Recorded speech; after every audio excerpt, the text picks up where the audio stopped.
So how are you today, Lorienda? You doing good? I'm doing good, a lot better than Friday night. But then after being, talking about the book and stuff, I felt a lot better and talking with everybody and us laughing and stuff. Yeah. That's good. I know. I thought that was a good conversation too. That was It really was nice. Yeah, I thought that was. It's a pretty good book. It's really informative, and then to share the experiences is really neat. Yeah, I've been real busy because it's the holiday time, so I have been real busy working a lot, and so I really didn't get a chance to read as much as I thought I would be able to.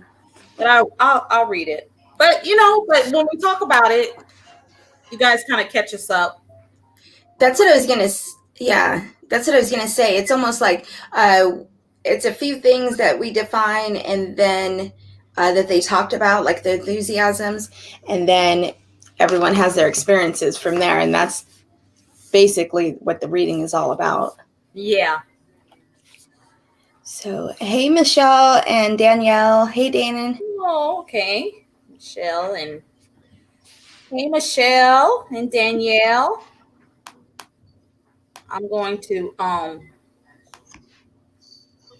on my phone Oops. so I can see comments.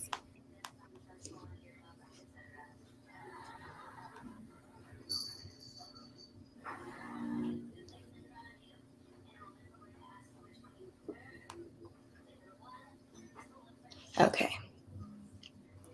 So, how's everybody's weekend going? Hey, Kenyana.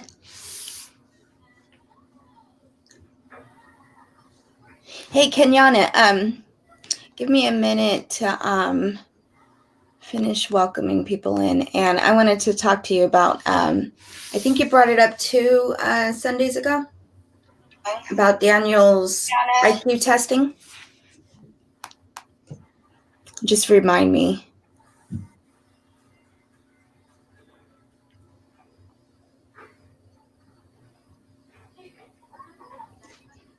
How do I mute this? Hey, Kenyana. How do I mute it? Give me a minute. You can just turn the volume all the way down. Oh, okay. That's what I do. Yeah, you could just do it that way on my phone. You know what I mean? So I can see. Yeah, that's how mine did it too. Okay. I must be in another. I must be in the StreamYard, I guess. Or you could be on the main live on the public page. I don't see. Well, let me go back out. Okay. Let's see. Maybe. Wait a minute.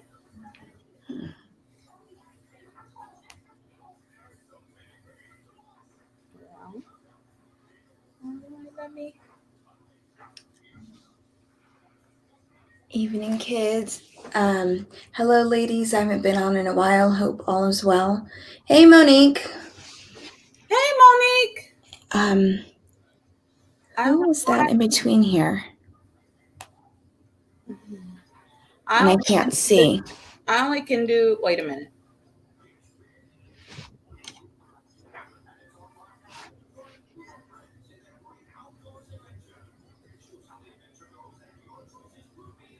Oh yeah, see it'll always get to me. Let me try it on here real quick. No,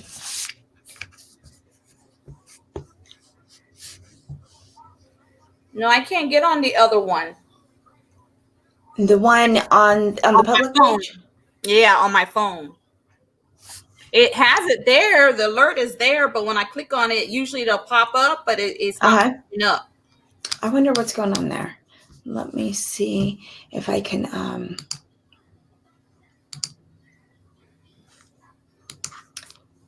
and I don't think it'll let me share watch. Okay, now I got it. I got it now. Okay. It's funny because all of a sudden it'll give you the capability to do something, but it won't. Did you do something? No, I was trying to do a watch party, but it hasn't allowed me yet. It will in a second though, because it always does it later. Okay. Yeah. So anyways, so as of right now. Yeah, there's Dan, Kenyana, Michelle. I see them on my phone. Oh, and this must be from inside the group because who said I haven't been on here in a while? Mm-hmm. I think it's in the group, and I think that's why I can't see it. Sorry, you guys. We're just trying to get it. You got the YouTube going? I have all of them going. Okay. Okay. Okay, so must be right here. Oh, it was Sherry Page Robertson. Hey, Sherry. Hi, Sherry. Sorry. There's so many different places that I have to look to be able to see the names if they're in a close point. Yeah, you got to look at all of them. Yeah. So, oh, here I go again. Who is that?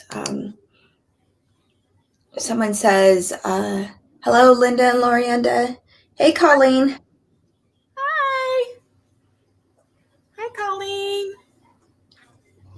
Hey, so I hope everybody is having a good weekend. I hope everybody is doing okay. I think my weekend was somewhat quiet.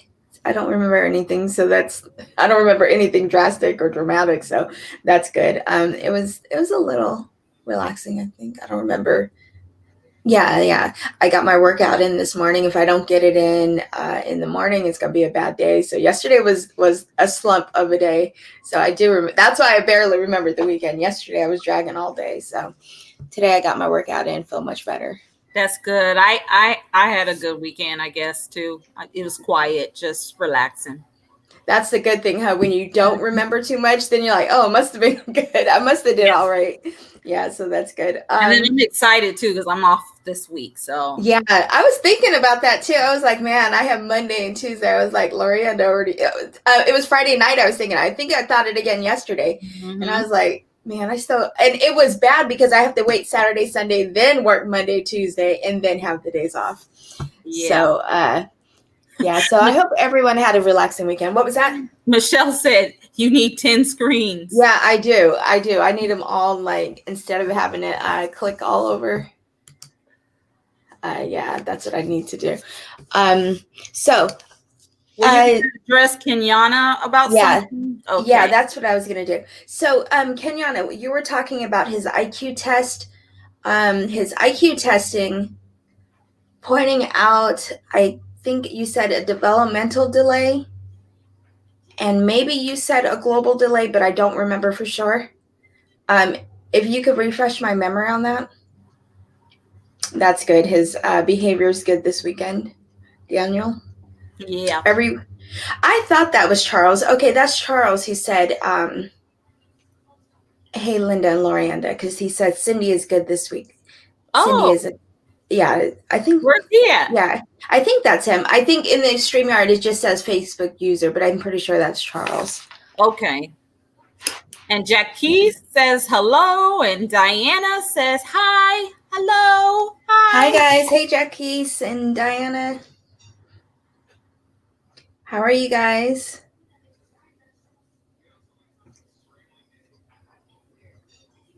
Okay, so I'm just waiting for Kenyana to let me know about that. Can I still not do that yet? Oh, maybe it's because who I am. I'm just going to put share.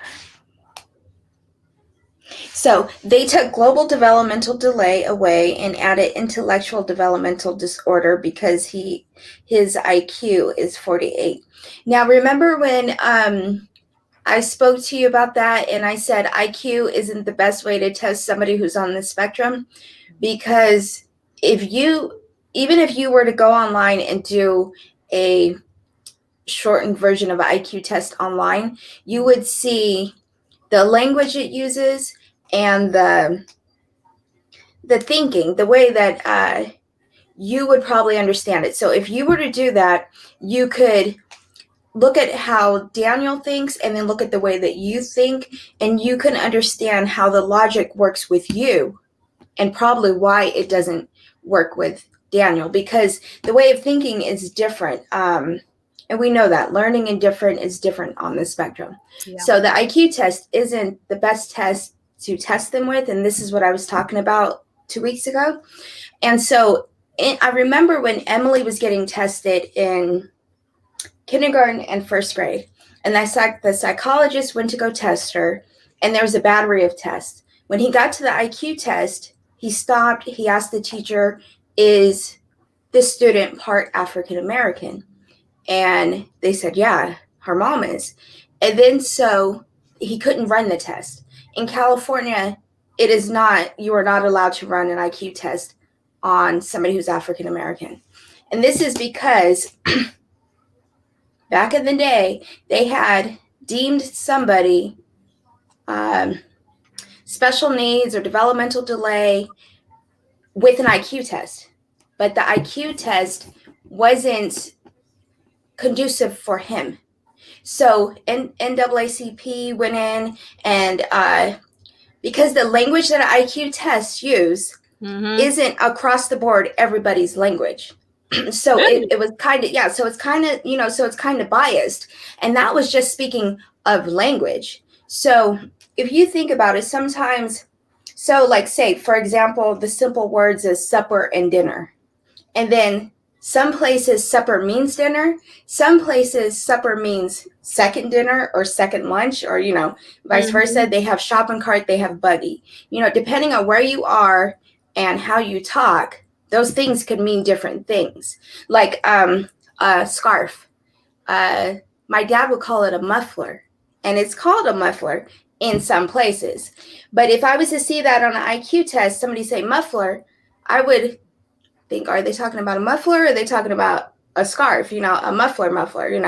So they're talking about a car. Muffler. See, exactly. Because Steve, when I gave him this example, he had never heard of a muffler as a scarf. So language, depending on who you're raised by, where you're raised, what words you use, makes a big difference. And he didn't have a developmental delay. But now, come with autism, what they say, like Emily's made up so many different words, but she knows what she's talking about. And we know that this word means that. But anyway, so the language and the verbiage and the speaking of it, even if somebody was to read it to you, because when a psychologist does testing, they have to be straightforward. They read it directly and they can't help them. They can't do anything like that. And they said it is not a test that is conducive for people on this spectrum.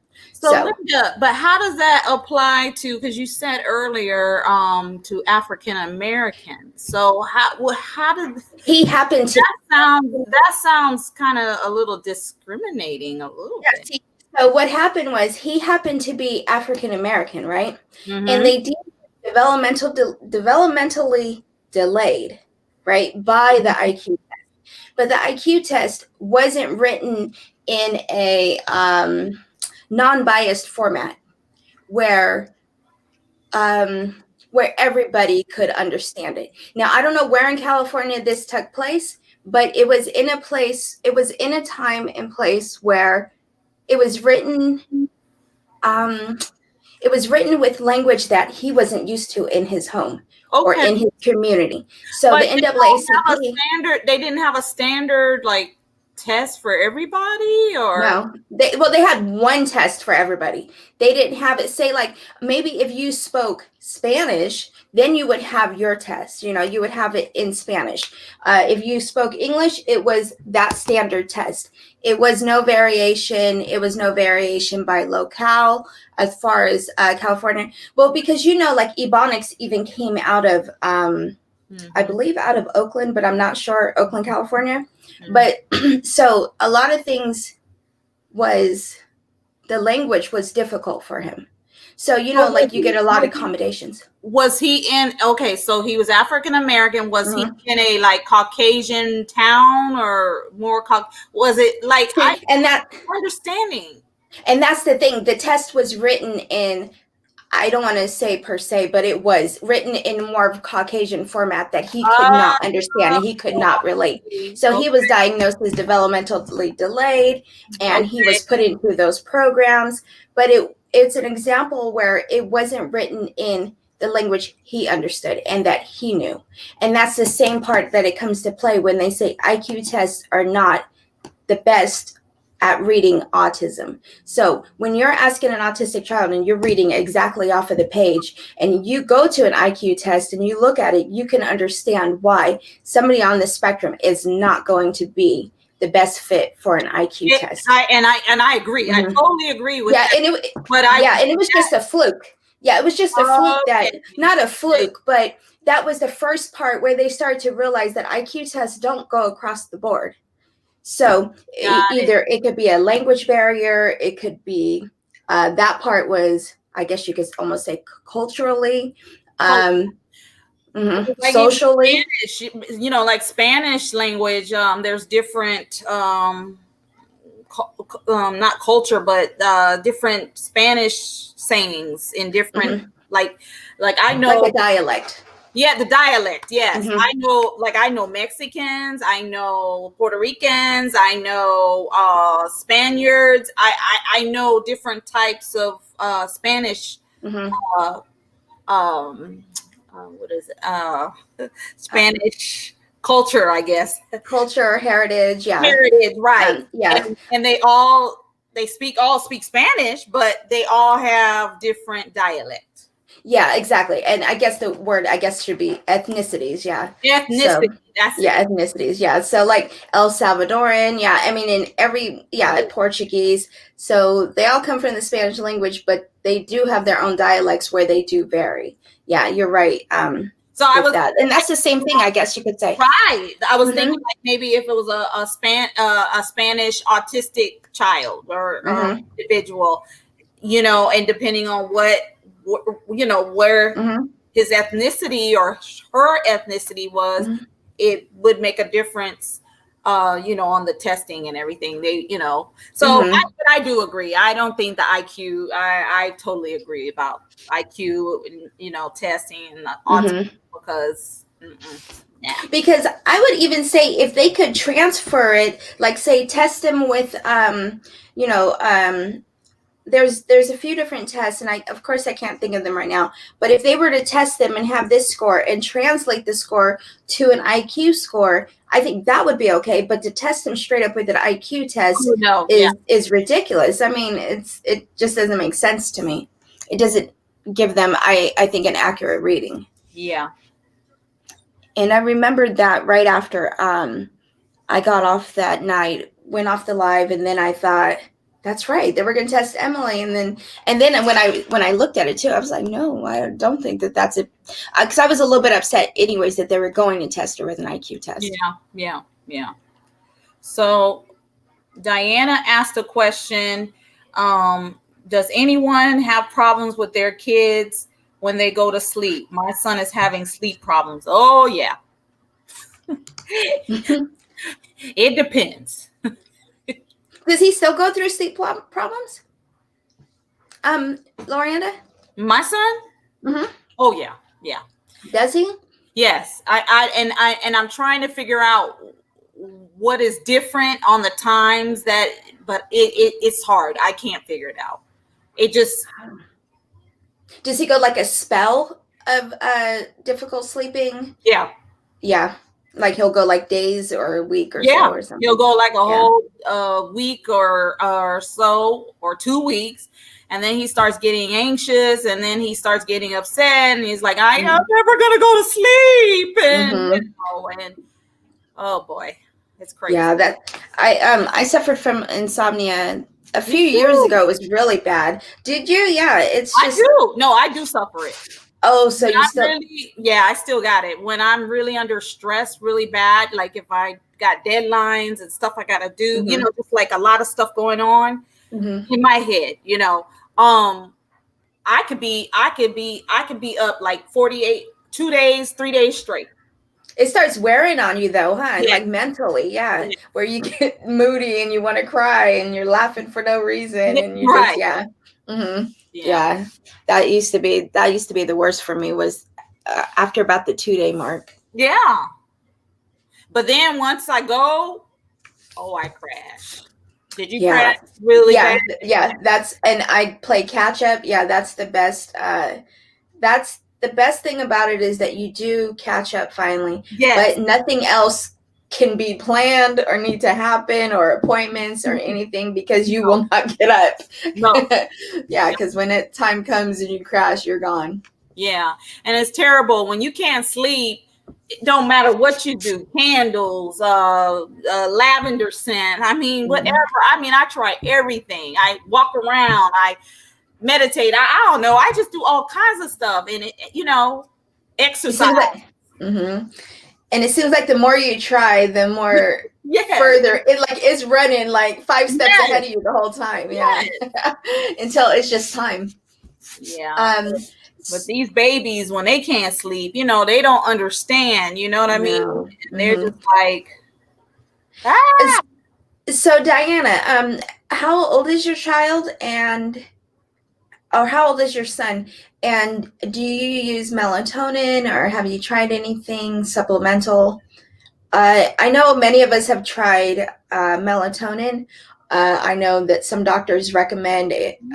My daughter's doctor has recommended Benadryl. Didn't work. It made her more hyper. Melatonin worked for a second. Yeah, see, Benadryl makes them hyper. Yeah, Emily, it makes her hyper, and if I give her half of the dose, a little bit less, it'll make her aggressive.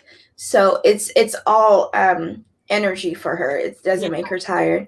Melatonin worked for a short bit, and then but melatonin's really just to get you to sleep, and then now she takes a sleep medication. Well, melatonin don't do nothing for Brandon either. Yeah, it's like Kool-Aid. It's like yeah. Jasmine is doing well with self-care this week. That's good. That's good to hear. Emily is doing good. She I'm surprised she's not in here now. She's been at her desk looking at Google Earth. So yeah, she's doing that. I thought I heard her coming back in. She might come in here in a second. Have you tried meds, or are you anti-med? So I guess Michelle's talking to Diana. Yeah, she's answering. And then And Jaquise says, I agree, IQ is different. And with IQ, with the IQ test, where it was different communication-wise, language-wise for that young man before, it's different with people on the spectrum, because it's socially different. So you could put the question can be in regards to something in the community. It can be just the way of thinking and the way that people on the spectrum are socially different and communicate differently. It's not a test that's cut out for somebody on the spectrum per se. So I'm not going to say that everybody on the spectrum cannot successfully complete an IQ test. Oh no, I don't. I didn't get that at all. I don't think nobody. Make sure. Yeah. Okay. And then Jackie says most assessments are not tested for minorities. That's what she said. And that's what that's what NAACP came in with. Yeah. And this was a while back, so maybe there's some changes, hopefully. Maybe. And then times have changed too, where things are not so separated, as some places can be, or sometimes were. I thought muffler was the thing you put on your hands, fur covered in the front of yourself. See, and that's another thing. Yeah, so I looked it up, right? Because I was like, did my dad just make this up, or was this something my family? But I'm surprised that I haven't heard Nita say it, because her and my dad say words the same. Some of the words that are different, but and he grew up in Detroit. So, but he always said muffler. So I looked it up to confirm. Okay, is it really called a muffler? So I looked up muffler. I said winter muffler, and scarves came up. So I said, oh, that is what they call it. But that's not what we knew when he said it. That's what he meant. But we said scarf. No, I always knew it as the loud noise in the car when you the thing that muffles the sound, right? Yeah. And if it ain't working no more, it's a hole in it. It's loud, right? It's gonna be real loud, yeah. He also struggles academically quite a lot. It takes him a long time to learn new things that don't involve memorization. We've been trying to teach him how to add and subtract for the last 9 months, and he still doesn't understand it, even in his small class. Maybe he has a learning disability.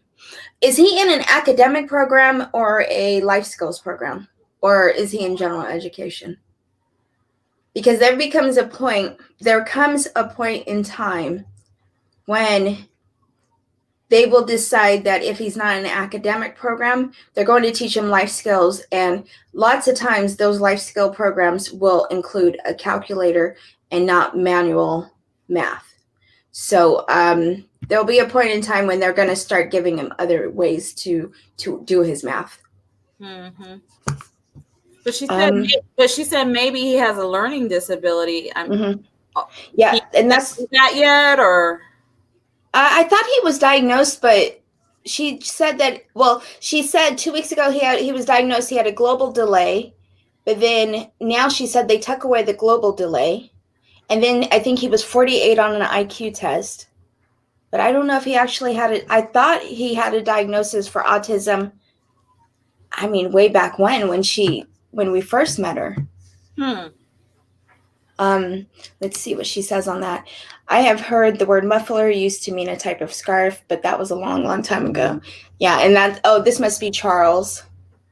He agrees. He agrees with you. End up with your dad. Yeah, muffler, the scarf. And I've learned muffler in 2 ways now: scarf and the thing that you put your hand to keep your hands warm. Yeah, exactly. Remember, a good test is not for minorities, unfortunately. If you're rich, you will see the difference. Well, I ain't rich, so. I know, I was going to say. I ain't going to see no difference because I ain't rich, so I ain't. The IQ test is biased in some language issues in the different areas, yes. Is it important to get an IQ test? It depends on the purpose of getting an IQ test, who it's for. An IQ test really doesn't open doors for you, like to say it's a certificate or anything like that. If you believe an IQ test works, I mean, you can get one if you believe it to be accurate. But it really, it's not something, I can tell you this, it's not something that can diagnose autism, because autism goes way outside the parameters of what an IQ test is testing for. And a low IQ test score could be for many different reasons, is probably how I should say it. But it's not process of elimination to say, oh, I can diagnose autism with only an IQ test. Remember, when you're poor or minorities, the test is different. The test is different. Oh, Kenyana says she only got his disability Medicaid packet. That's all. Okay, so he's not diagnosed with autism? So he's not diagnosed at all? Like, she's still trying to find his diagnosis? Because she got to get the diagnosis so then she can get the help and his IEP and all of that. Yeah, exactly. Shoot, I'm not sure how accurate those tests are. I met some people with low IQ that are smart cookies, and that's the I think sometimes things are regarded so strongly that they go to play like it's almost fact, but there could be many factors that can make the results not as accurate or solid as they seem. I would check on reading comprehension. And that's Jaquise. Yeah, or sensory processing disorder. Yeah.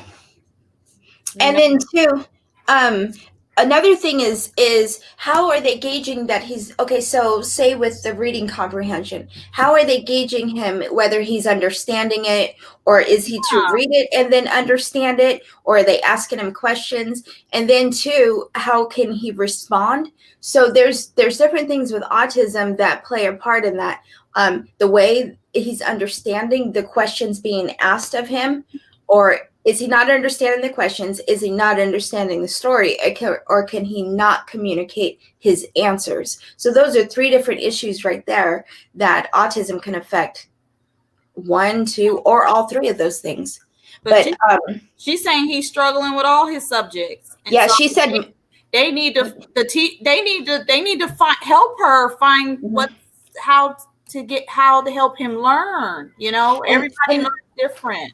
and that's the thing, is they let him go a whole year for him to fail, to say, okay, he needs help. It wasn't a good foundation to do that. But They yeah, did a disservice. they really did, because then, by, like I was explaining in book club, I said a kid is in school for a whole entire year, so I had to wait a whole year later, because my birthday was 3 days late. So I had to wait a whole nother year to go into school. By the time I got to school, I was bored with the idea of school. All the kids were younger than me, and same thing with him. He was in school for a whole year, and he's not interested. He's probably, why would you be interested in something that for a whole year they said you were failing and you weren't succeeding, and Right. there were things that you couldn't do. Right. So I think that was setting him up with a poor foundation. Yeah. Oh, those are called muffs. That's what those are called. For your hands. I don't know if it's short for muffler, but yeah, that's what those were. Similar. Also, IQ tests don't measure social sense. Exactly. I've always tested around 130, but that doesn't take into account the lack of social sense. And I'm suspecting this is Charles. Yeah, I am too. And when I took the test, it was a real I don't want to say common sense, because I don't feel like common sense is a accurate term. It doesn't, but it was like it was more of what they call common sense and logic, the IQ test, but you have to understand the situation. So it was kind of like how economics was for me. It was just something that I barely had to read. I just understood it. I understood the question. I understood the slopes, but don't know. I mean, it's just something that you visually can see, or you just can understand right away. The IQ test seems like it was something of that sort. It seemed a lot less academic, which, when things aren't academic, it's more of how you relate to things around you. Mm-hmm.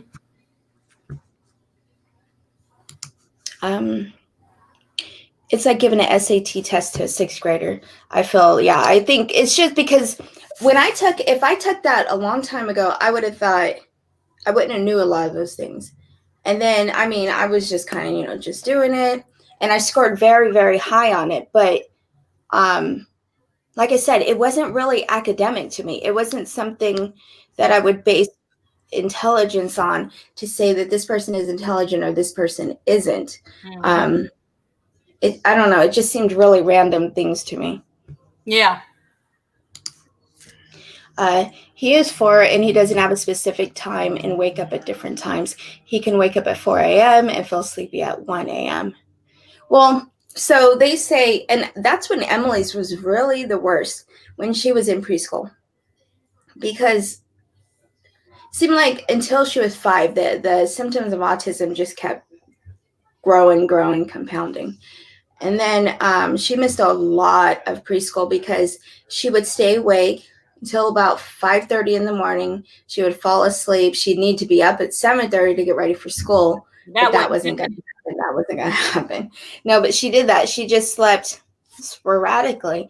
And with autism, we know that regulation of sleep is something that they lack. And it could come, I notice it can be periodic, or it can be regular. It can be every night they're not being able to sleep, or come in spurts. Mm-hmm. Did you notice that with Brandon at a certain age? Mm-hmm. More than others? Yeah. Puberty was another one. Yes. Mm-hmm. That had a lot because before puberty, Brandon's like 8 o'clock. Okay, I go to bed. He went to bed. Oh, nice. Mm-hmm. But then when puberty and all that started, Mm-hmm. that's when it went crazy. Yeah. But yeah, that's what I seen puberty, he like literally when it was 8 o'clock, he's like, okay, it's 8 o'clock. I'm going to bed now. And he sleep all night until, oh my goodness. until it's time to get up in the morning. Mm-hmm. Yeah. Emily's came back when she, that's when we finally had to put her on a prescription. When she hit puberty, sleep was just horrible. The doctor actually wrote out a doctor note to stay in the office that it stayed in her file that when she misses a school day, it's due to autism. And it was mostly because of her sleep being so sporadic. So he just excused that any day she was missing, it was excused. That's funny you said that, because I actually had the team put that on Brandon's IEP when he was in school. Because Nice. he had so many. He had autism. He had other asthma. He had a lot of multiple health concerns and stuff like that. So he missed a lot of school. So I was like, after 10 days of school or whatever, they talking about, what? Truancy. Expel and all that. So I asked him to put it on his IEP because he can help it. I think he school like half a year. That's how Emily was. It was so many days that she missed. And then they wanted to have, we had to do like a truancy hearing and things like that. And I was like, she's at home, Yeah. I mean, she didn't sleep, but he finally just wrote it up like she's not to have that counted against her. It's good to have supportive doctors and supportive people. Yeah, it is. And that's another thing to discuss is when kids transition from their pediatrician to their internal medicine doctor or their family doctor when they get older. That's a whole nother thing that we'll be doing as well. I wish I would have picked one of those doctors that go from children all the way through whatever age. We didn't do that. I didn't either. So we'll have to be going through that transition in 3 years or 2 years. Michelle says my brain refuses to shut down sometimes. Insomnia sucks bad. It's bad, girl. It sure does. And it's like the thoughts speed up. I think they get louder because everything else slows down and gets quieter in the house. So hello, my grandson is 4, always been a great sleeper, loves bedtime. Does it change as they get older? I hope not. It could, because puberty and all of that later. It could. Yeah. Just like any good sleeper too. When he was a baby, he was a good sleeper. Up until, like I told you, then puberty hit and it was a mess. Spray some lavender in the air if your child is okay with the smell. Also, and so she says, Jackie says lavender. Also, in the, I don't have it in here. In the oil diffuser, you can put lavender in there. You can burn a lavender candle. Lavender, vanilla. Those have the effect of calming and sometimes can cause them to be a little more sleepy. For some people. So yeah. Relax. What was that? To relax. Yeah, exactly. Yeah. One time I was thinking about getting alcohol. Because you don't know what to do after a bit. Yeah, it's like, maybe I give him a shot at night or something. She says, I don't want to give him sleeping. And we waited, I believe a good almost 12 years before we did. We just used the melatonin, which is naturally occurring in your body already. And I did try Benadryl, knew right away that didn't work, but she took that for her allergies sometimes anyways. But yeah, we held out until she was 12, and then it was doing more harm letting her not sleep. Right. Right. I think all of us, most parents, they want to try not to put them on meds, but then after a while, like you said, Linda, it does more harm that they're not getting sleep, and then you just have to.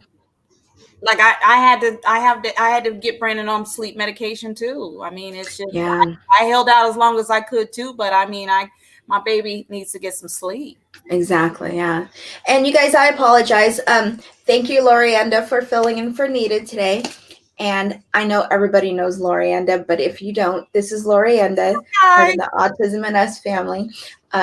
Nita's not here today. She's had a busy weekend working, so she's not here, and Lorienda came to fill in. But going back to what you said too, just because some parents will decide for medication or some parents decide against medication, either way, you as a parent are the decision maker.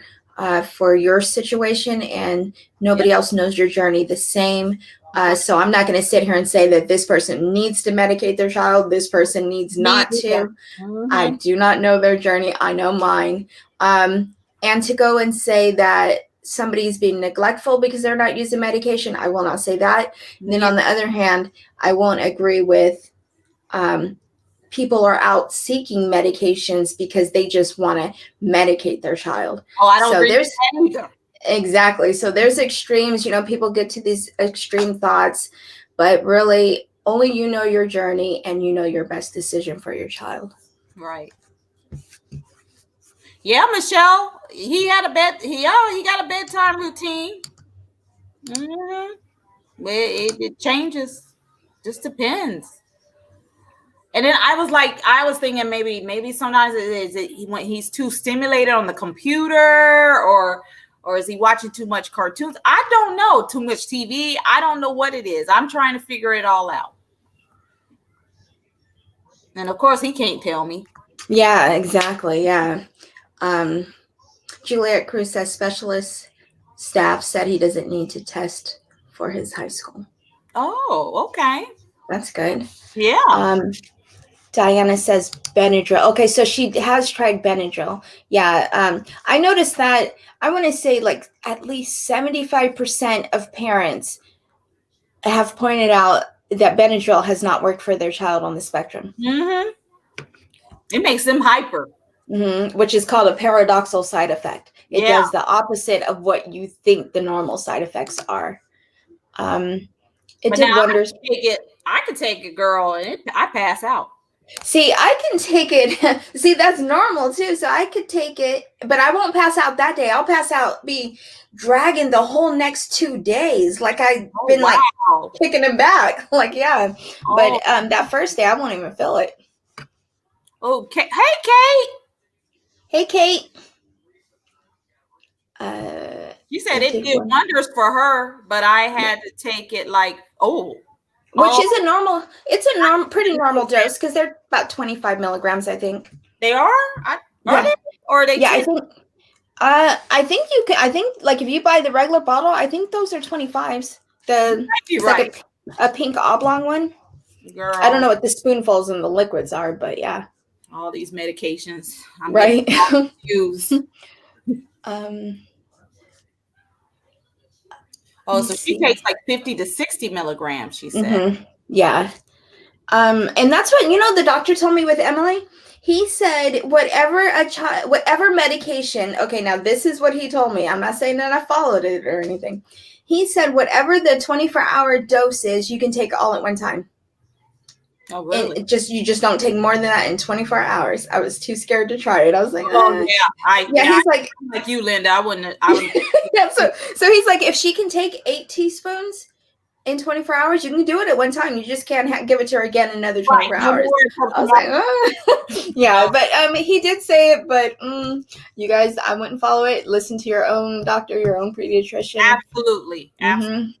Because sometimes, you know what I learned? So I wanted to be a pharmacist. What I learned was they say whenever you have a question with medication, always ask the pharmacist. Always trust the pharmacist over the doctor, because the pharmacist is actually a doctor of medications, of chemicals, whereas a doctor studies medicine, so you think it's the same thing, but they're not. One studies medications, one studies medicine, but it's really to deal with the people. And lots of times they're calling the pharmacist to find out, or the pharmacist is trying to form them. They sure are.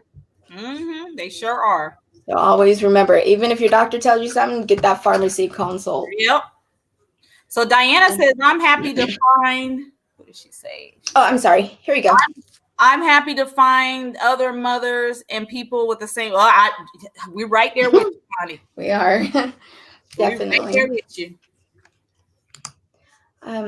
My granddaughter waiting for diagnosis, but completely opposite. My grandson on the spectrum never slept. Coffee seems to relax her and helps her sleep. Wow. Not a cup full, but a little coffee with sugar-free creamer. Yeah. And that's what that's another paradoxical. So caffeine should make you energized. It normally makes you energized, to feel awake. Some people, it will make them feel sleepy. I notice it makes me feel sleepy. I have heard that people who have ADHD, ADD, when they drink, say, an energy drink or a highly caffeinated drink, coffee, that they start to calm down and they feel just calm and relaxed. It doesn't make them more hyper. It normally makes them calmer. I'm trying to figure, because I know I take well, it's caffeine in my migraine medications. Oh, And that does make me sleepy. But then, like, if I'm like in blah, like a blah day, and then I don't have no energy, then I may drink a little bit of Coca-Cola, and it lifts me up. Now it might be maybe it might be sugar too. I don't know. Maybe it might be sugar regulation or something. I don't know. Or maybe it's the migraine wiping you out. Right. Because I know those. Oh my goodness, those are crazy. They are. My son uses melatonin, but some days it does not work. Yeah, that's how it was with Emily. When it did work, it didn't work all the time, and it would just get her off to sleep. It gives me a really bad headache, though. Yeah, I don't feel good with it either when I take it. Yeah, I wonder what that is. Yeah, I feel. Yeah, which is strange because it's a naturally occurring thing. So I thought, oh, I'm not going to notice. I'm going to just be asleep. No, it made me feel horrible. IQ tests aren't even all that good for all neurotypicals either. And that's exactly what I was saying. It's just not I think an SAT test, being almost purely academic, though, is more accurate because of what it's testing is testing academics, whereas the IQ test isn't really testing academics or only academics. We called the furry things that we stuck our hands in muffs. Yeah, and that's what I was saying. And I don't know if it's short for muffler, but somebody else said that as well. Yes, do you want to go ahead and do this one, Lorienda? Yeah, Diana says, yes, he also has ADHD, but he is also kind of strict with routines. Okay, well, that's autism. He always gets frustrated at sleeping time. That takes a lot of effort to calm him down and help him go to sleep. And he has always been like that. Yeah, and I'm pretty sure that's what's affecting him. I think so. I think you've been here before, Diana, but I'm not sure if you've seen Nita before. So Nita has a 14-year-old, DeAndre, and he has ADHD. And by the time I think he was 5, they had to they decided to give him medication to help him sleep. He had ADHD. He could go for 2 days. Every once in a while he'll still do that. He will go maybe for 2 days without sleep because it's difficult for their brain to slow down and get into that relaxed mode. If anybody suffers from anxiety or racing thoughts, you definitely could probably relate. And just imagine how that might feel. That's me. That's me, definitely. You work yourself up too. You're trying to calm the more I try to calm myself down too, the more I'm thinking like, okay, Linda, leave this alone and leave that alone. Then the whole list is like just compounding. Yeah. No, there are not a lot of changes with assessments. I'm in my master's degree in English second language and currently taking an assessment class. Unfortunately, when there's a delay diagnosis, there are accommodations, but it doesn't focus on understanding the actual word. And even though the accommodations are there. Thank you. She's a professional, and she's paying. I know, yeah. And even when the accommodations are there, it may not accommodate the part that they need. So say if they can't read it, then it's read to them. But is it changed into something that they can understand? You could keep repeating it, but when they're doing the test, they can't suggest, they can't do anything. It's supposed to be just read exactly how it is. They can only ask, I think, 2 times or something like that. And if the kid was to ask a question like, what do you mean? Or ask a question on how it's said, they're not even supposed to answer that because it's supposed to be just like it was on the paper with accommodations. because then they say it's not an accurate test after that. So Jaquise, yeah. It's interesting how, I don't know, how they want to test on that. That's like, so when you guys see your kids' IEP and you see the percentage that they're performing at, and it's usually very, if they're verbal, nonverbal, or if they're delayed academically or developmentally, I don't know how I want to say that, then you see the percentage is very, very low that they're performing. But that doesn't mean that means that's how they're performing on the work that's given to them. That doesn't mean that that's their level of thinking or their level of intelligence. Definitely. Them things, they are intelligent, okay? They aren't they like, and it's so strange too, because I can hear when my house gets a certain kind of quiet, I know Emily's tuned in and listening to every word I'm saying. Yeah. And you're only interested in learning. You're only interested in listening to what you can understand, right? Yes. And so I like right now I can tell. It just gets a certain kind of quiet, which is louder than the loud in my house. Yeah. But because that quiet is just like, ooh, like, because she's listening listening and trying to comprehend. Exactly, because she's understanding it. Yeah, she understands what you're saying. Yeah, she's like, yeah, right. Uh-huh. Okay, so Kenyana says, I took him out of general education because he flunked out of kindergarten. He's in special needs private school now in a developmental class. He has moderate autism, ADHD, moderate intellectual disability, receptive expressive language disorder, and the list goes on. And so the receptive and expressive language disorder right there would be when they're saying reading comprehension, even if he understood it, which he could, he can't express that he understands that. So if you guys ever read something and then you want to go back and you want to explain it, sometimes you might stumble over words, or you might have to think, okay, how do I want to express this? How do I want to explain that? Think if you were doing that, but there was more of a block. And that block is this disorder. So it could very well just block him expressing it at all or explaining it at all. But he could understand the story. Right. Because and Brandon was like that too, because Brandon can articulate and say all the words. But then if you ask him what was it about, he don't know. Yeah. Yeah. You know what I mean? But you would think that when he's reading it, like he understands it and he's articulating it, because he articulates it well. He knows the words, everything. But he don't. He's just repeating words. That's all. Yeah. And that's like Emily. Emily can, when people ask if she's verbal, she can say every word. I haven't heard her really have a difficult time saying any word phonetically.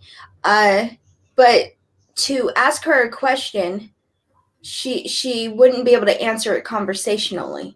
Right. But she can speak. So it's kind of like the same thing. So, but to say that she doesn't understand what I'm telling her would be wrong, because I know she understands, Emily, get your shoes, pick your shoes up, go put them in your room, and then come down and wash your hands. She could do all that. That's receptive. And then comes expressive, and then, comprehensive, so there's so many different levels that even one of them missing, you wouldn't know what they're understanding or what they're not.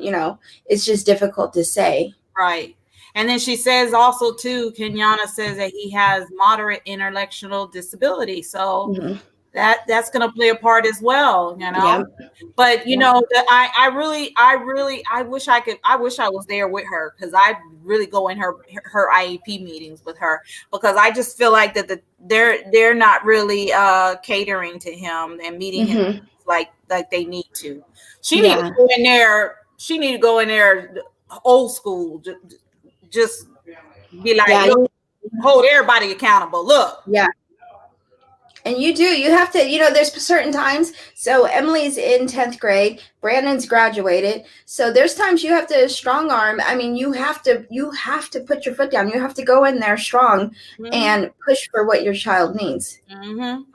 But see, to say that he's receptive expressive language disorder is almost redundant with autism, because that goes under the umbrella of autism. most often. So that's kind of strange anyways. Whereas moderate intellectual disability or intellectual disability isn't always under autism. No. But receptive and expressive kind of is part of how autism is explained. And that's where the social disorder comes in, regardless of how significant it is. Monique says, Justice is in a life skills class and they incorporate math, but they have a music calculator to make it easier. I'm okay with that, but I also want him to learn the simple math without a calculator because it's real life. He's not going to be carrying a calculator. And that's what Emily used to do. But she was in an academic program until junior high. So she always had to figure it out, work it out. But she has it memorized now to a certain level. And then she uses the calculator because they have her working with, if she was to buy store products, they have her calculate down to the penny and the decimals and all that, which is something that if we wanted to calculate, we probably wouldn't be counting in our head. We would most likely be using a calculator as well. But yeah, I agree with Monique that both are vital. And it gets to a point where the calculator might be introduced because of a life skill. Mm-hmm. Yeah. And again, congratulations, Monique, because she finally got her diagnosis for Justice. Yeah. Every time, I didn't think she would get it because they just said autistic traits. But yeah, I'm glad they finally gave her a diagnosis. So and you want to do this one? Mm-hmm. Okay. Yeah. So sorry. Danielle says testing is hard for our children, period. Yeah. Mm-hmm. My son learns in patterns, but his comprehension can't be measured. Yeah. That's the best way it was said. The comprehension cannot be measured. Yeah. It was well said, Danielle. Exactly. Because to say that it can't be measured doesn't mean that it does not exist. And if it can't be measured, if you're saying it can't be measured, then you can't limit it at this level and you can't expand it out to this level. It's just not something that can be measured. Now, it's something that we can kind of gauge because we're around them, and then so you would know when you walk outside with your child to the car, you would know after, being with your child so often, do I have to hold his hand or will he run off? There's certain things that you can gauge. So comprehension will be one of those things between you and your child.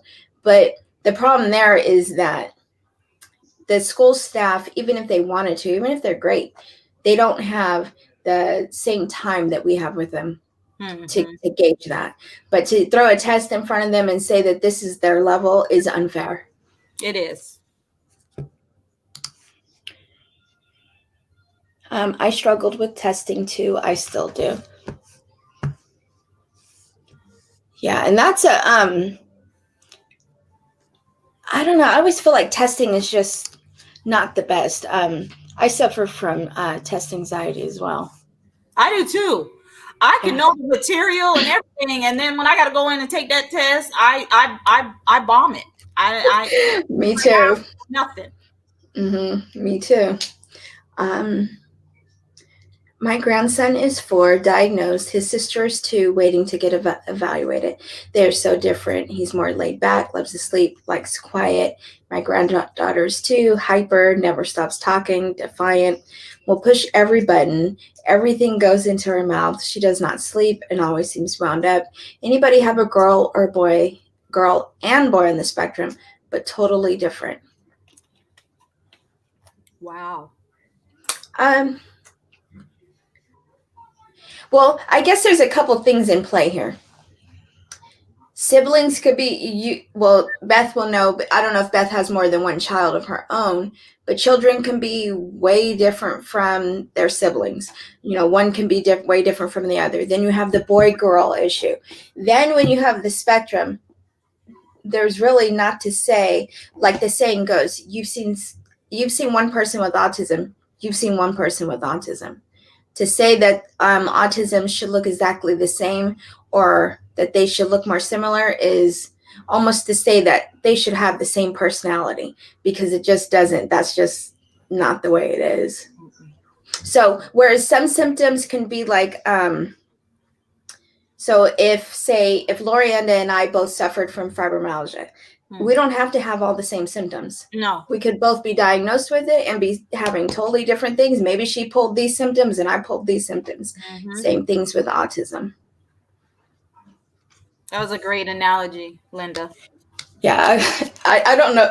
Did you say you have fibromyalgia? Mm-hmm. Oh, okay, yeah, okay. I was like, I think she does. Okay, yeah.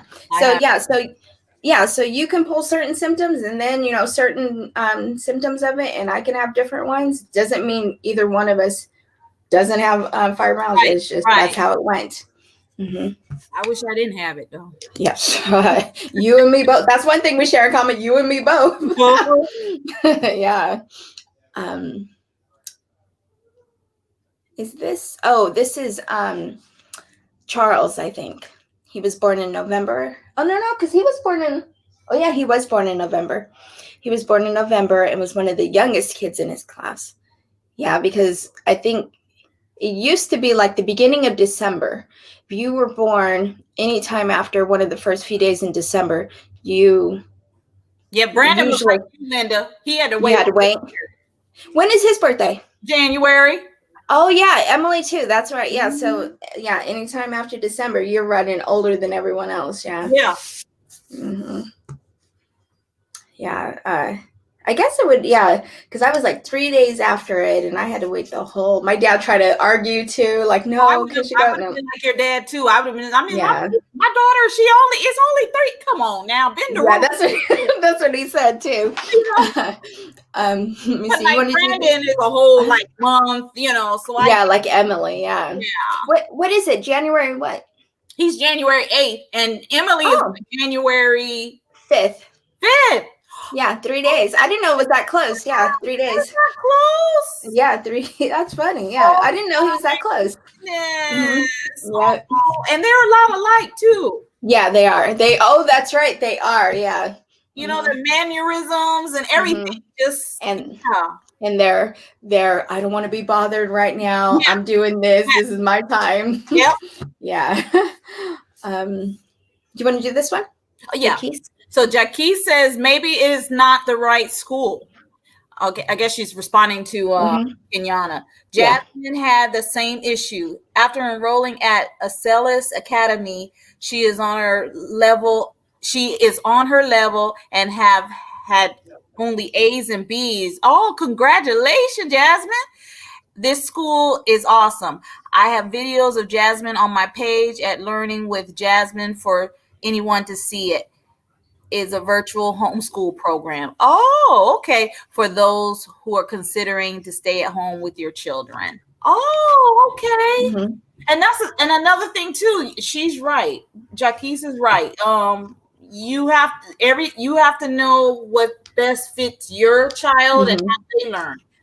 Like I'm a hands-on learner type of person. You know what I mean? Me too. I mean, I can learn from the books and stuff, but I'd rather get out there and experience it and do it and stuff.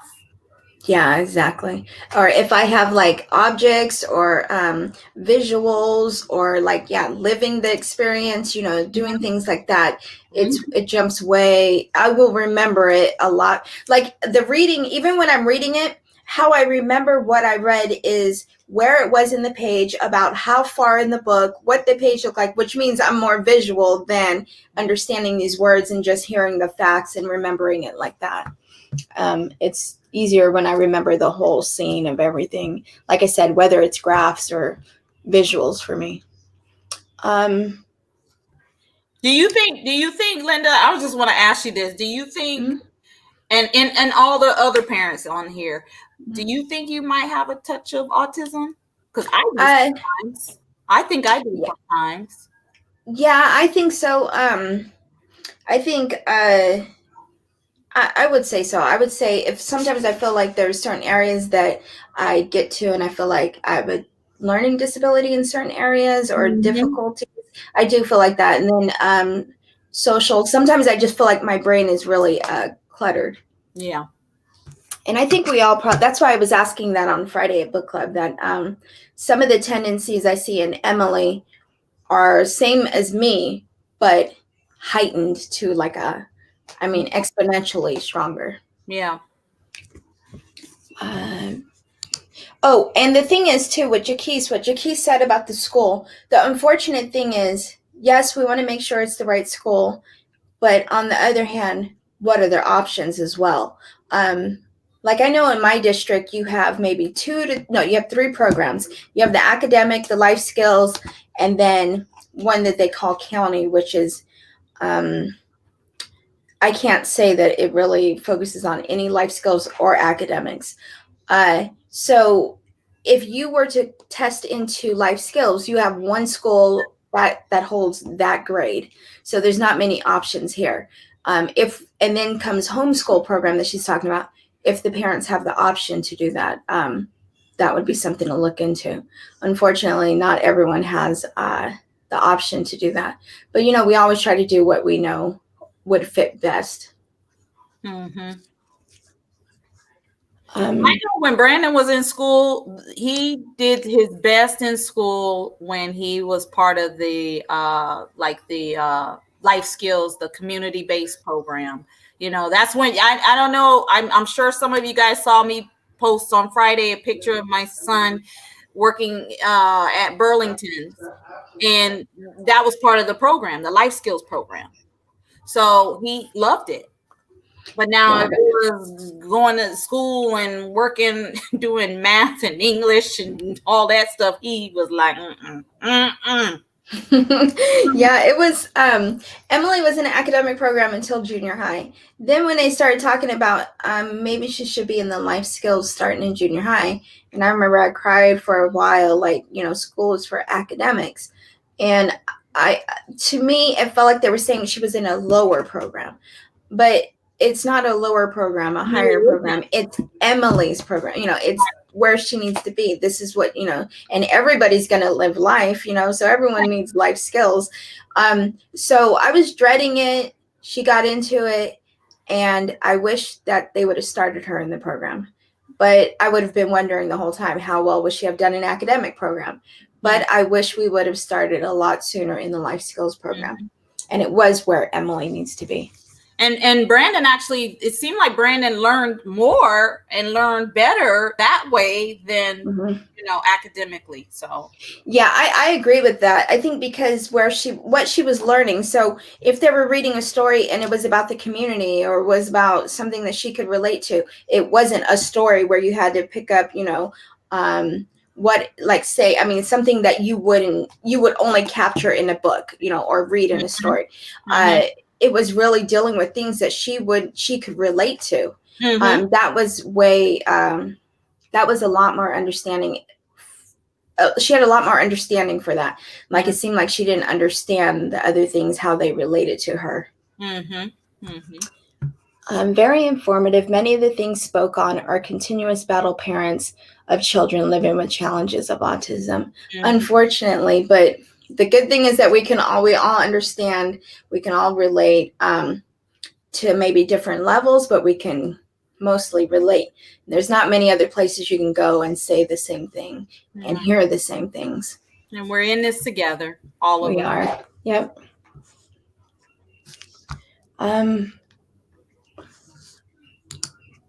I think some people believe that we all look like Dustin Hoffman. That's Charles. That's Charles. That's what I just said. For sure. I'll read this one. Molly says, my main fear is lack of being able to communicate fear, hurt, or dislike for another person, and awareness of dangers, and my child unable to communicate it effectively. Yeah, that's, yeah. Mm-hmm. I agree. Mm-hmm. That's like you become your child's voice, mm-hmm. and you want to make sure you're saying everything that you feel they need to say or that they're trying to say. Mm-hmm. And sometimes it takes time to figure it out, mm-hmm. And know what they're saying or needs to be said. And that's like with Kenyana, put your foot down, go in there, get some answers, get some things situated. You have to be that voice, and I know you are. Sometimes what they offer you, always understand that the things that they offer you, aren't always everything that's available. Sometimes Right. you don't hear about it until after you said it a few times, then or you say it to the right person and you see something appear that you didn't even know was available. So always be the squeaky And wheel. then, yes, that's what I was getting ready to say. Mhm. The squeaky wheel. Yep. And they're not going to just, it's not going to fall in your lap. They're not going to Yep. just offer all this stuff. You got to go in Because there and like, what about this program? Because yes, they're not going to encourage different things. I mean, because they want everybody to fit in the least restrictive. So if they have this right. program set up and they think that all the autistic kids can fit here, that's what they want. But there'll be some that have to go outside the parameters, but they're not jumping to offer those services. But there are services. But if you strong and you be going in there and you say you know your rights, you know your child's rights, you know, then they have no choice. Yeah, and I used to, and don't feel like you're in trouble, don't feel like you're being, a problem. I actually had Emily's junior high class team, so the teacher and the parapros, they came to me right after graduation because they could speak more on Emily's next year placement because they were no longer her teachers. They came up to me and they said, continue to be the squeaky wheel that you've been. Just keep pointing out what she needs and keep being her advocate, and you'll get things done. They said that the teacher that she was going to wasn't a good fit for her. They gave me the number, who to call and what to do and to express that. And they said, you'll get things moved because, you always speak up. So they start to notice that. And then, especially right now with Daniel's age, put that out there. You don't have to go in there. You don't have to be rude. You don't have to yell. You don't have to do that. You just be firm. Just like and constant. I don't know what Miss Crawford gonna do. I don't know what. just have it out there. They don't know what you're gonna do. Yep. Yep. They changed the rule in 1977. Did they in 19? Yeah. Okay. Yeah. I guess that would be right, huh? Yeah. Yeah, because I would have went in 78, 79. You will learn to see the signs. Daniel went to school 1 year late too. He said, oh my goodness, he went to school 1 year late and then they did that. He's 7 technically in kindergarten. I'm guessing that won't matter since he could stay in school till he's 22. Yep. I have dyslexia and anxiety. Oh, that's right. I remember her talking about that. Oh. This week. I think it was Wednesday. I bet that's rough. I think I do. Sometimes I feel like I need to go to autism school. I think we all, the more I read about it, the more I see like, oh, I think that's for me. Oh, I think that's from Steve. Oh, yeah, I wouldn't doubt it. What is this? What is that? Oh, I don't know. Okay. They definitely need testing that's more adaptive. So many cultural differences. Definitely. Definitely. And if they're not going to have it, then they should, it shouldn't be there if it can't be for everybody, right? I don't feel like that's really fair, but. Nope.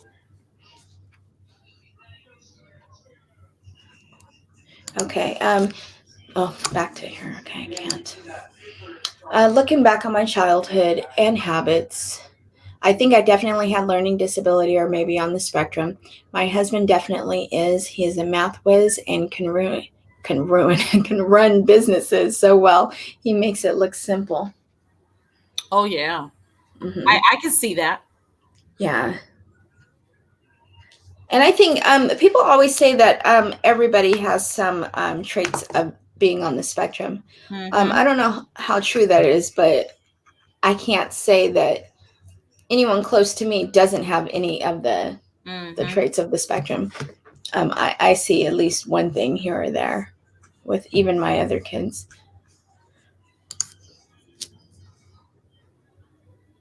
Oh, okay. Oh yeah, it's time. Yeah. And then Molly Brown asked for someone to observe your child in various programs if they have it in the same school. Live Live long. long and prosper from Iowa City. Aww. I know I'm going to be a warrior at every IAP meet. That's right, Mama. Right? Go do it. Go do it, Yeah. girl. And you know, that's the time never to let it slide, because those are court standing papers, the IEP. And you cannot enforce anything that's really not on the IEP. Everything that's on the IEP needs to be implemented. So go in there. If No, you it's want something to law. be put on it, It's it is. all that has It to is, be yes. implemented. It's a recorded meeting, and it can be, you could take it to court. It's legal. You need anything you want in that IEP, say it during the IEP meeting, because it will be logged in the recording. So just, you know, there was a time when I had to put on there, Emily needs to be taken to the bathroom and needs bathroom help consistently. I said it every single year. They always try to get out of it, but I made sure I put it in there, because then when I could go back and say, how did that happen if you guys were following what was in the IEP? You know, so and then you want to fight legal, you know, and district and all that. You have it's like they say, if it wasn't documented or verbally, or if it wasn't said, yeah, it wasn't done. So exactly, yep. So need to be like Colleen and be that warrior in the IEP meeting. It's rough. It kills me. You know, the hardest IEPs are the triannual IEP. I think the one that's every 3 years. Oh my goodness, that one is. They go through everything, and you know, sometimes there's just it's hard to take it all in. But you have to. Chiquis, you got this. Yeah. Yep. Have you talked about the SSR DP code when using commercial? What's that? I don't know, but I'm thinking that that's Charles, but I'm not sure. You're welcome.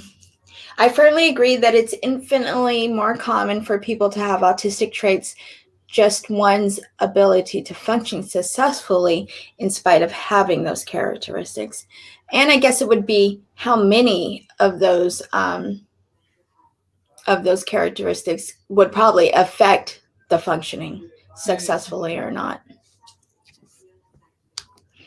Do you want to do this one? Yeah. Molly said, during the COVID-19, I was very confused with the school system allowing children with disabilities to return to school before children facing no challenges. Number one, being many smaller children was unable to wear a mask and follow precautions. It seemed like the kids with disability was being used as a test baby. Oh, I'm sorry. Let's look at the positive about that, maybe. Okay. I'm kind of like positivity. Maybe they were sending some of the children with disability back to school first, especially those ones that love school and it's part of their routine. You know, because I mean, even in our group here, I see parents says that their children are having a lot of problems being out of school, and homeschooling and mama teaching them ain't cutting it for them. Brandon would be that way. Brandon would want to ride the bus. He want that. He don't want me teaching him, because he'd be like, but you're not the teacher. You're not, but I mean, like, well, this math, and we go over the math, but you're not the teacher though. The Mrs. whatever, Miss Scott usually tells me this and da da da. So let's look at it that way. Maybe that's what they were. Maybe, hopefully, let's hope the best. They were maybe saying for some of the children, and hopefully you had an option like Florida did, that they could go, they can decide either or.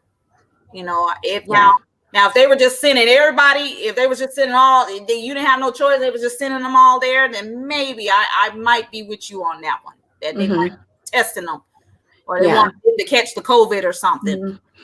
And then the classes are smaller. I don't know how I would feel right away. But there's also the situation that when some of these kids aren't in school, they're in daycare anyways. They may not even be staying home anyways. Right. So to go to school could also, for special needs, it could be a smaller environment at school, then maybe they're in daycare and things like that, because daycares are still up and running, and I know that firsthand. But yeah, so I Well, guess everybody's situation. smaller, like you said in school, the smaller group, and then they may not have to wear, enforce the mask is bad. You know what I mean? Social Yeah. distancing for sure, but Yes. you know what I mean? Yeah, like, and I think I would probably feel more comfortable with school than daycare, but like I said, and parents are going to work and daycares are still a thing, so I guess it goes down to the parent deciding the environment. Is the environment safe? What they decide for their kids to do. And most people that I've seen have had a choice still, whether to keep their kid at home or not. And even if you don't have a choice, you have a choice. Ultimately, you still have a choice. Even if they said, oh, there's no distance learning, well, then you have to decide, will you still let your child go back, or they're just going to be waiting. Right. Okay, let me put the link in here. All right, we're gonna have people join in with us. Yes. Yep. For the last 5 minutes. Yep. There we go. So if anyone wants to join in, the link is right there.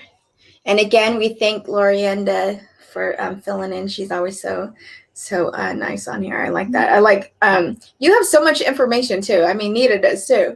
But yeah, you sometimes I feel like I have to read all these because I feel like I'm bothering you if I give them to you. No. But I like that you seem like you don't mind and you're going into expressing it. Okay, who's this? Kate. Thank you, Lorienda. You're welcome. Whoa. Oh, she clicked right off. She clicked on and clicked off.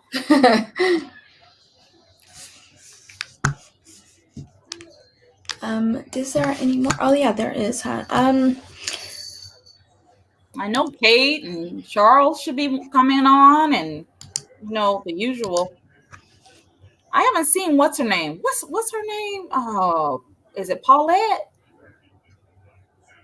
I haven't seen her in a while. I haven't seen. Oh, I thought you meant in a while. I haven't even seen her. Yeah, I thought you meant just in a while. Yeah, I agree. Veronica says same here in Maryland. Oh, what? Oh, I didn't know that was Veronica. Where has she been? Veronica. Hey, Veronica. I think she just gets off.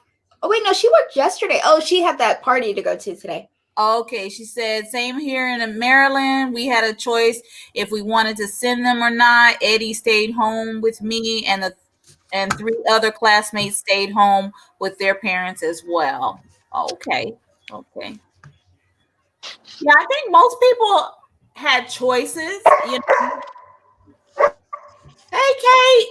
It's all static. I can't hear you guys. It's static? Oh, wait, there we go. Okay, now it just fixed itself. My computer is having a freak out then. Okay, there we go. Now I can hear. Okay. How are you doing? Good. Eating dinner. Oh, okay. Purging my mouth. Monique says, I don't care. Justice is not going inside a school building. See, and that's the thing. Like I said too, they try to make you think that you don't have a choice. Like at one point in time, it was said by certain parts of the government that school was going to be back in and everyone was going to be forced to go to school, or the schools weren't going to get the money unless they were forcing everyone to go back. I think a lot of people will take a stand, for their kids. If it's not time to go back, it's not time to go back. We all try to make the best decisions, right? Well, that's what happened in Florida. We feel is best. That's what happened in Florida. The governor was like, at first, trying to make all the kids go back to school. And then the parents, they stood up. They like, no. Mm-hmm. Now he changed his tune, and he's like, okay, well, you have a choice, right? I encourage you to, send your kids back to school now. But right. He was like, no, they got to go back to school. What I mean? Yeah. The parents got together and they stood up and they fought that fight. And so now, Yeah, I agree. Yeah, I mean.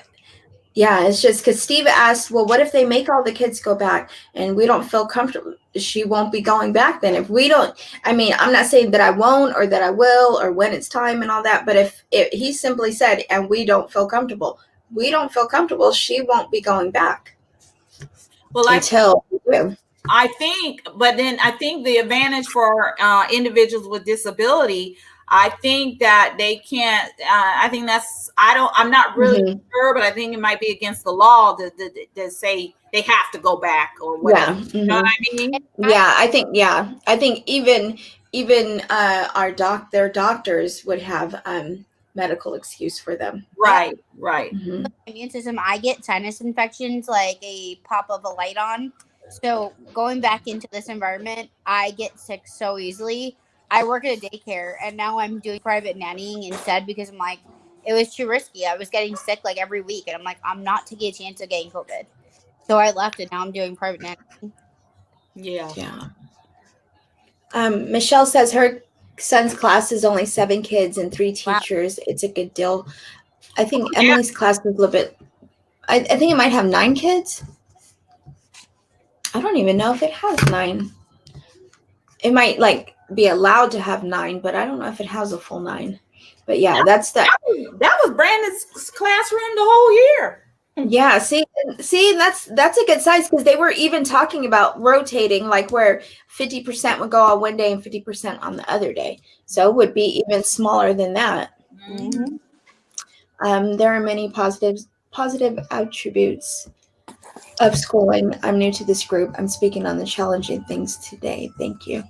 You're welcome, Molly. You're welcome. Thank you, and welcome. Yeah, welcome. Glad to have. I don't see the link. Here, let me post it again. Yeah, that looks like Charles.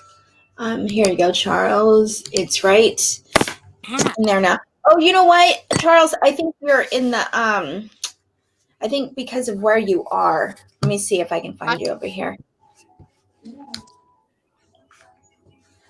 Oh, you're right here. Here, Charles. Hold on 1 second. Let me put it right here.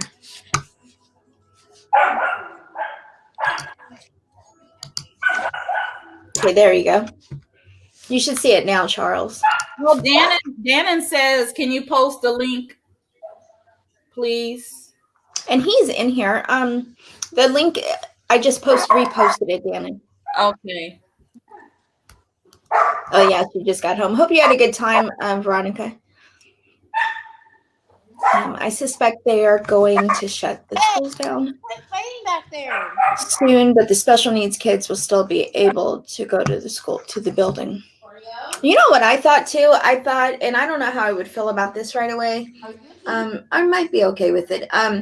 If they had even if it was once a week, they had a time for the student and the teacher with the special needs class. So if they had an appointed time, say like, I guess there would be a morning and an afternoon across the 5 days of the week, right? And if the kids had like a slot time for them.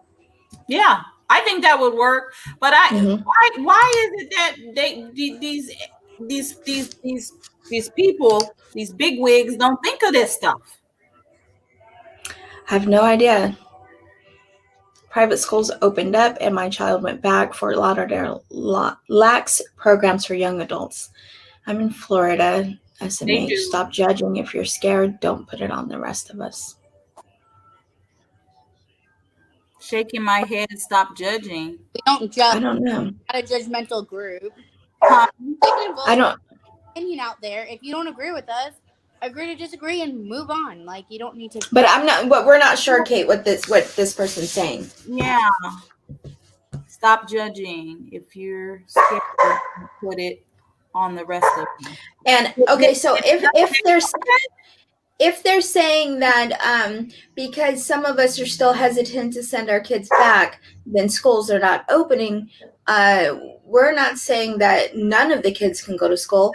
I'm not even saying that my child can't go to school. I'm saying that I'm playing the situation and looking at the situation. And when they tell her to go back to school, if I feel like it's not time to go back to school, she will not go back to school. I'm not saying that anybody else cannot go back to school. So, and then vice versa. When my child goes back to school, I don't feel like everybody should have to go back to school. Exactly. So I think everybody makes their own decision. Everybody knows what they feel comfortable with. Misunderstood. We weren't saying anything about anybody doing anything. Yeah. And yeah, exactly. Let me just in Michigan, schools are closed. California never reopened since March. Oh no, I think Sacramento might have opened for a second, and then they're closed again. It's on a like limited basis. Hey, Damon. Hey, how are you? Hey, Charles. Can't see you. Hi. Let's see. I don't know. My camera is not. My face is not showing for some reason. I don't know why. You made it all staticky. But for some reason, it's not showing my face. I don't know what the story is. But how's everybody doing anyway? Okay. I'm doing good. I'm doing good too, Charles. Now Oh, Linda, that person that was talking about that those acronyms that I didn't understand. It says, I've seen some news about mask and airline issues. The DPNA, disabled passenger with intellectual and developmental disability needing assistance. SSR, special service request. Oh, okay. Code can help make sure traveling is healthier. Not right now. Live long and prosper. Oh. Thank you for telling me those acronyms, because I had no clue what that was. Right now. Dana, your dog is cute. Thanks. What's his name or her name? Well, it's a he, but it's canine. For anybody else that are Doctor Who fans. Canine. What kind of dog is he? I don't know, Mutt. Well, usually the best ones. Yeah, Exactly. yeah, It's an SPCA. That's what he is. yeah. They say that when animals are purebred, dogs, cats, they're less healthy because they have health problems that are problematic to a certain breed. But when they're mixed, that dilutes it, the risk of it. And it is true. I had a champion full bred Doberman Pinscher when I was young. That dog was always sick and everything. But, you know, that I don't even know what he was mixed with. Okay, and he was fine. Like he can survive. Because he only had the little risk factors from each one instead of it being compounded. Yeah, right. I did read that. That's they're a lot healthier. They're knocking stuff over on my counters now. It's a personal choice to send your kid to school or not. Definitely, it goes across the board with many parenting choices. It's just like any other parenting choice, right? We're the ones who are going to decide. Somebody's not going to come in and say, "Hey, you need to medicate your child." Hey, don't medicate your child. Same thing with the school thing. So let's all leave it be and let's all deal with our situations. That's right. You deal with your situation, your household accordingly.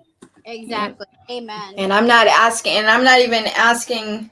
I know my journey is enough for me. So I just want to take on my journey. That's it. Right. Me and Emily, we have our journey. Me, Steve, and Emily. Yeah. Not trying to take on anyone else's. Oh, here's Charles. There you go. Okay. Hey, Charles. No, I've got my camera. Okay. Yeah, that's the thing. It's got to be an individual choice here about it because the parent. Oh my goodness, a purebred terrier that's 19 years old. And you may also be aware of other circumstances in the house that dictate. Like if you got an elderly grandparent living with you. That might make a difference as to whether you send your child to school. But it looks like you guys can hear me. I can hear you. Yes, ma'am. Let me just turn this side up. We can hear you. In the house that dictate, like if you got an elderly grandparent living with you, that might No play. No play. I can hear you, Linda. You're good. Can you hear us, Linda? No. Nope, she can't hear us.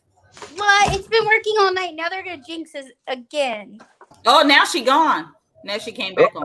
Hey, welcome back. That's if y'all don't know, this is a ninja. Now it's static. Can you hear me now? Yes. Yeah. Okay. No. I just heard that part. That's why I was laughing. Well, because you went off and you came back on. Like, oh yeah. I just tried to reset it. Yeah. That's why I said she's a ninja. Yeah. Okay, so Michelle. Well, that's my standard answer to "Can you hear me?" is no. You're doing pretty good, Charles. Charles. Yeah, I'm doing fine. Yeah, I was saying my standard answer to "Can you hear me?" is no. Oh, I get it now. I get it. Molly says, my son loves school. The special needs teachers are amazing and fearless. They showed up knowing many of their students cannot follow precautions. My fear was for everyone's safety. During this, many of the teachers seemed very scared, but being brave to honor their duty to their children. And that is the risk, too, that we have to consider is for the teachers. Yes. Since Emily's been on virtual learning, so she has PE, she has all her classes. They even have the community-based outing, but they don't go out, but they go on a field trip to go as if they were going out to the store and things like that. So they even do that. So anyways, the PE teacher that she normally has first period every day has since had COVID. So if they were in school, he would have exposed people, but he did. I don't know where she got it from, but she has had it since this school year.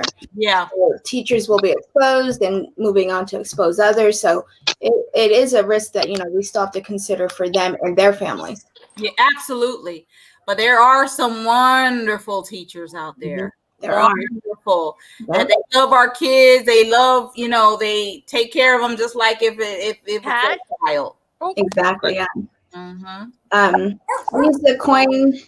I use card and coin magic tricks to help with my own autism, and it also helped with being a cool parent. Plus, I love to stress reading. Reading is so important. Yeah. It is. Reading is important. It is. Really. Virtual field trips, we love them. Yeah. I think it changes up, and there's even times when she sends over the link and they go to a museum. But I do like that they're still doing their life skills trip to go. Normally around this time of year, they do a harvest dinner, which is like a Thanksgiving dinner, but it's a harvest dinner. And the class, they cook it right there in class, and they go to the store, they buy everything. So they still were virtually pretending to buy the stuff. So there's things, they may do. So I love the program. It tries to stay the same as much as possible for them. I know I have a coworker. She said that her and her friends are doing Thanksgiving on Zoom. So they just all cook. They all cook, a dish or whatever, their dinner, and then they'll all come on Zoom and, lies and fellowship with each other and just, I'm so doing that's fun. That sounds fun. We're doing He has a cat too. Mm-hmm. I said he has a cat too. They're slowly learning to get along. The dog's only 8 months, so she's like kicking his butt. Oh, that's like our dog.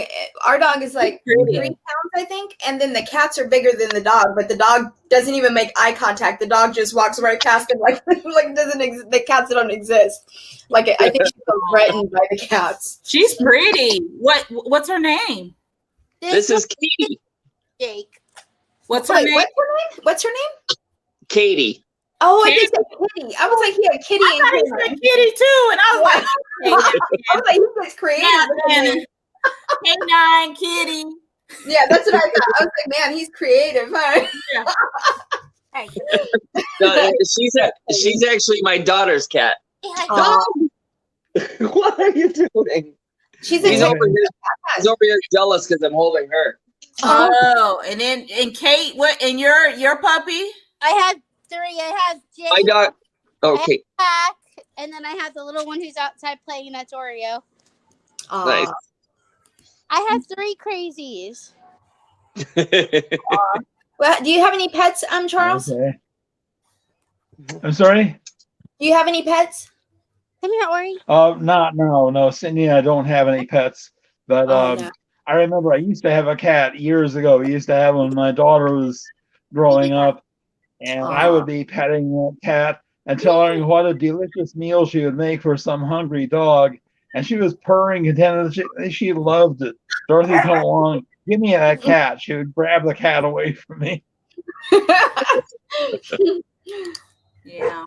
I had dogs, cats, birds, fish, everything growing up. But now Brandon doesn't particularly care for any animals. Yeah, we did that with Emily. That's why we have a dog. And then actually one of the cat we got for her when she was 7, she still has. And yeah. We also have she's 15. We got this snake when she was a snake. Yeah, when she was 7 months old, we got a snake. Do you know we still have that snake? And it's 15 years. Oh, wow. I thought it was going to live maybe 10 years, up to 10. No, I think I read it can live up to 20 to 30 years or something. I didn't know it was going to live that long. But we still some snakes they'll do 50 plus. Yeah. Oh my goodness. Oh yeah. So he'll probably outlive us. You have to feed it. You got to feed it mice and all that. They say to give it live mice so that he keeps the hunt, but we just buy them frozen, defrost them, and he can eat ground beef. We've never tried that, but he can. So he just eats they're already dead. Because there was a couple times. So if he's not hungry, he will leave his food if it's not time for him to eat, or if it's too cold in the winter. So but you don't know that right away. So we've had mice that lived in there for a second. So we're like, well, what do we do with them now? So whereas the dead one, you could just take it out and throw it out. Yeah.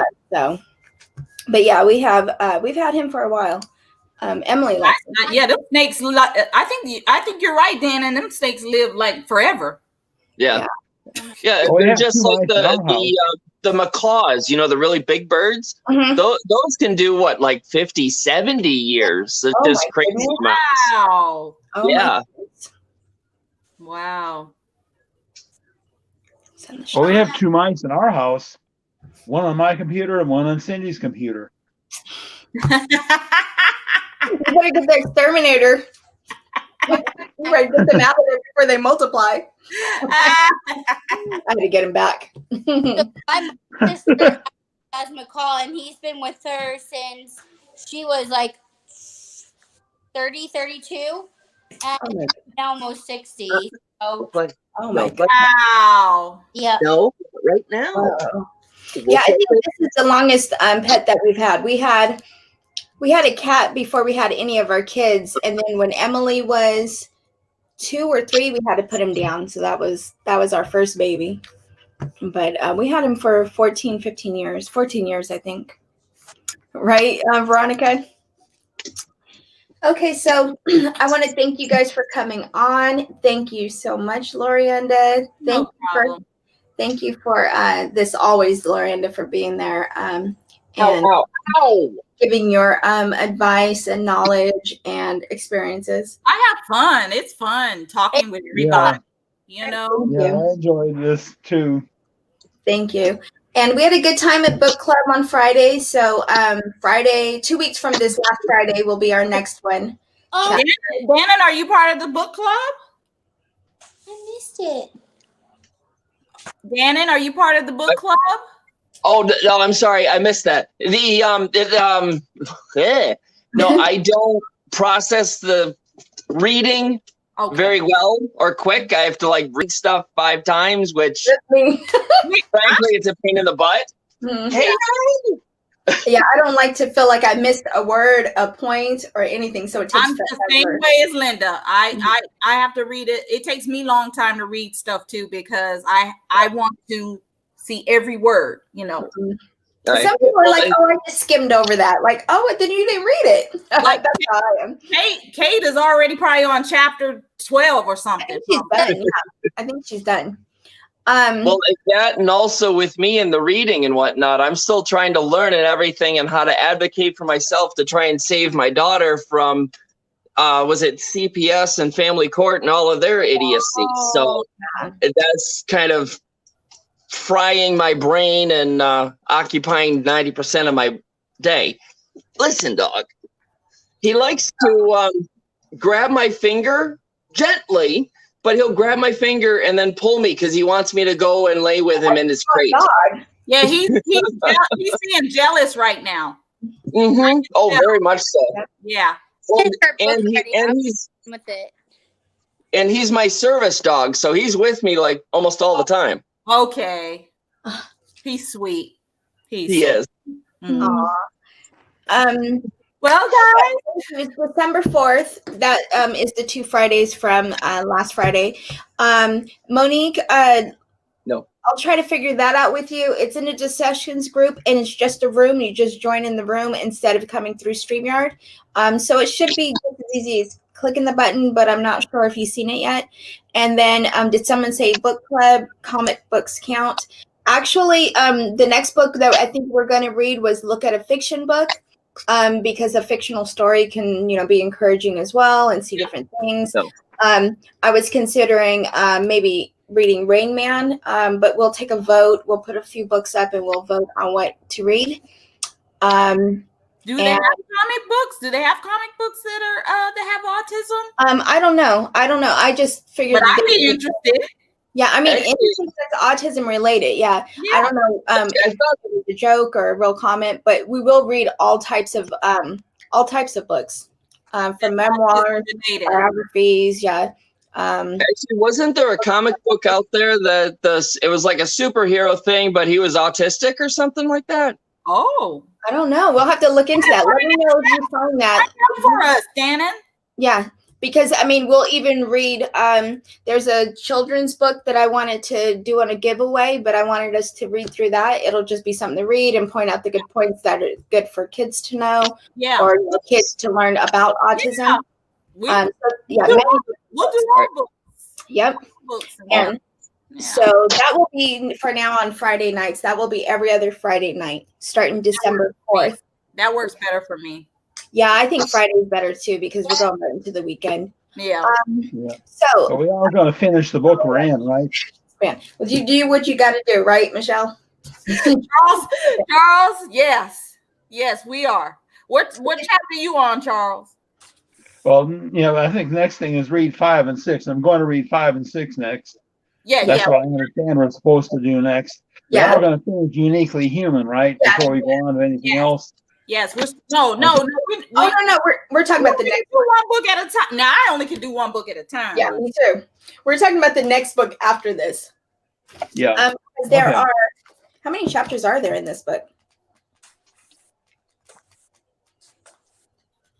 There are 12 chapters, and we're on 5 and 6. So we're about we'll be halfway.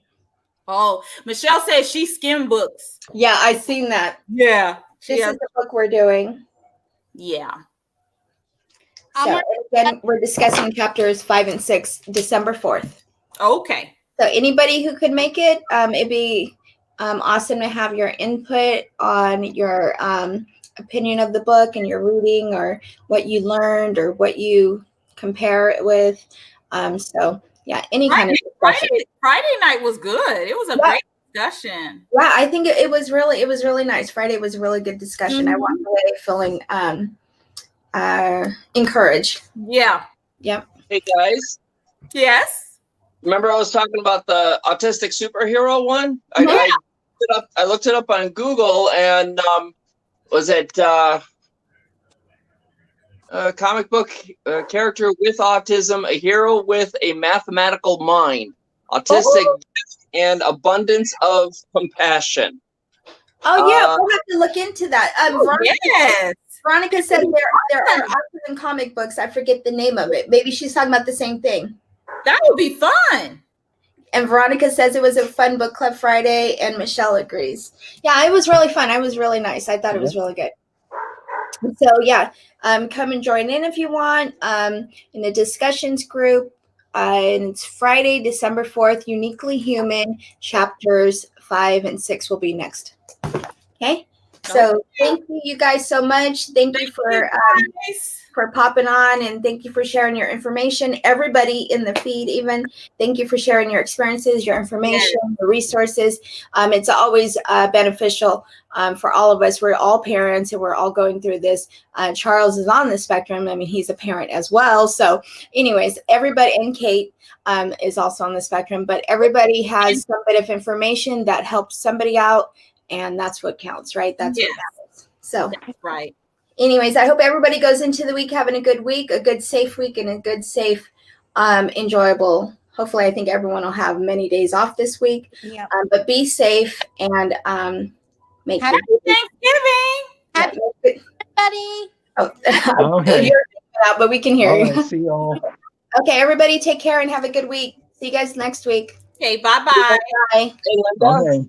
Oh, hi. Bye, everyone. Good night. Good night.